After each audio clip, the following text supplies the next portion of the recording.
Welcome back to the show. You know, there was a tuberculosis outbreak in Occupy Atlanta. That's not the news you're going to find in the consensus media, though. They're still cheering on these folks. Well, other than the Sun News Network here in Canada, the best place to go to find out what's going on in the Occupy movement is Andrew Breitbart, and he joins us now from Los Angeles. Andrew, thanks a million. You're our real source because no one else is reporting what's really going on. It's strange because there's so much going on, not just across the United States, but up in Canada as well and around the world. The Occupy movement, while it may not be rich in numbers, it certainly has a foothold around many hotbed leftist areas where there are a handful to hundreds of people who want to make a major statement. Well, you know, it's let's look at something that I found fascinating, which is who are the people who actually show up? They're not minorities. They're not the poor. There was a survey done of hundreds of people who show up, and here's the stats. 81% of them are white, which is whiter than, you know, the general population of the United States. They're mainly male, of course, 61%. I mean, usually protest movements that turn violent are. You know, they're sort of middle-aged. It's not really young folks. You know, the vast majority of them are over 25. 61% of them have college, 30% grad school. I mean, these are the elites in terms of their educational opportunities. Only 12.3% unemployed, half of them full-time jobs, 20% part-time, and which is just a touch more than the U.S. average. And surprisingly, fairly well-to-do. I mean, 30% make over 50 grand a year. So these are not the true poor. They're certainly not minorities. They're certainly not people who didn't have opportunities in life. It won't surprise you to know that there are very few Republicans. So that's the breakdown. Andrew, why has the media portrayed these as a snapshot of the real America when, in fact, it's basically the Democratic Party activists slumming it for a weekend in tents? Well, I just want to point out that Harvard University just started its Occupy Harvard, so that speaks to the core demographic of the Tea Party, of the Occupy movement. It is the counter Tea Party, and that's why I think it's significant that we point these things out, because the left has wanted to have a counter Tea Party. It has attacked the Tea Party on racialist grounds, on politically correct grounds, trying to frame it as inherently racist because its majority core happens to be white. So one of the reasons why we're trying to point out that the Occupy movement is wider than the Tea Party movement. It's more affluent than the Tea Party movement, and it actually has a lot more people in the college ranks. And I think that one of the reasons why you have so many graduate students and college students involved with this and recent grads is because these people have graduated into an economy in which their post-structural studies degree has absolutely no worth whatsoever.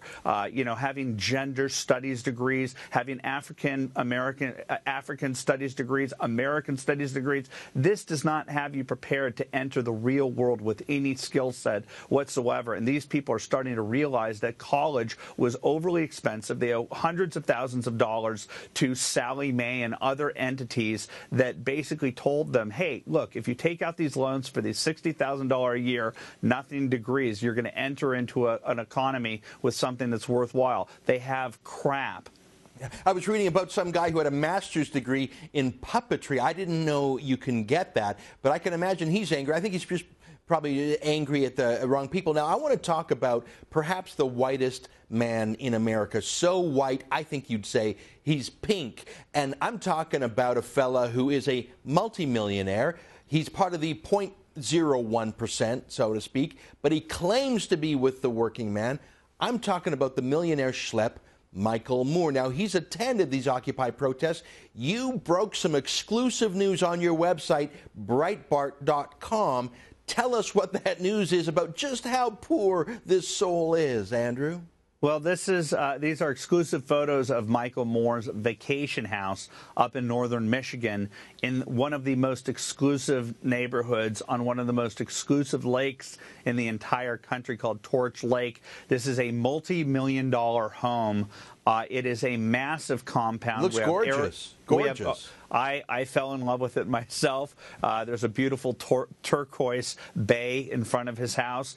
I don't begrudge this man the fact that he is part of the 1%, but the hypocrisy couldn't be greater. This is a man who sides with the unions, but has made a killing by not paying his workers, the people that are involved with his crews. They're not union. This guy likes to side with he preys on the 99%. He makes money as a P.T. Barnum against the 99%, but he does not live their life whatsoever. He wants, one of the most offensive aspects of the 99%, the Occupy movement, is that they feel the right to protest on a CEO's house that they don't like. Unions and the Occupy movement have gone on Park Avenue and protested in front of people's homes and isolated them as individuals. I do not argue that you go to 1%er Michael Moore's house and occupy him, but he exhibits every possible tendency of the 1% that the 99% that the Occupy movement doesn't like. He does not use unions. He lives exorbitantly, and he tries to pretend that he's something that he's not.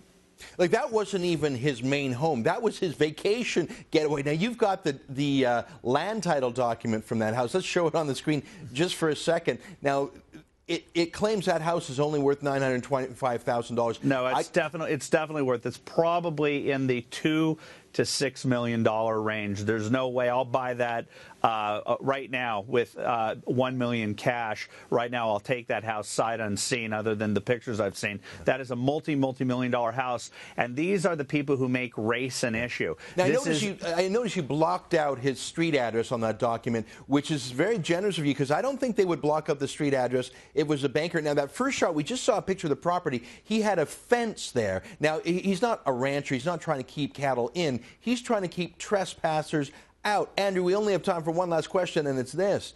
If Occupy Wall Street went to Occupy Torch Lake, Michigan, and came to his property and went through his fence and squatted on his land in his, minimum $1 million vacation house, just a guess, what do you think this 1%er Michael Moore would do if they came on his property? What would he do if the Tea Party came? Well, first of all, they'd be going to an exclusive white community. This is an all-white community, and they've made this about race.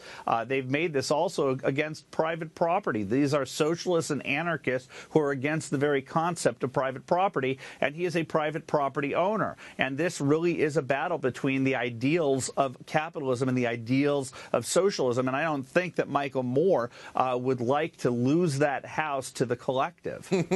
Andrew Breitbart, I am so grateful for your weekly updates. Folks, if you're not going there, you should. Breitbart.com. If you love TV clips of what's going on in the Occupy movement, go to Breitbart.tv. I promise you, you will not see his information anywhere else in the consensus media. Andrew, you keep up the fight down there, my friend. Yeah, thanks a lot. You keep it up there, too.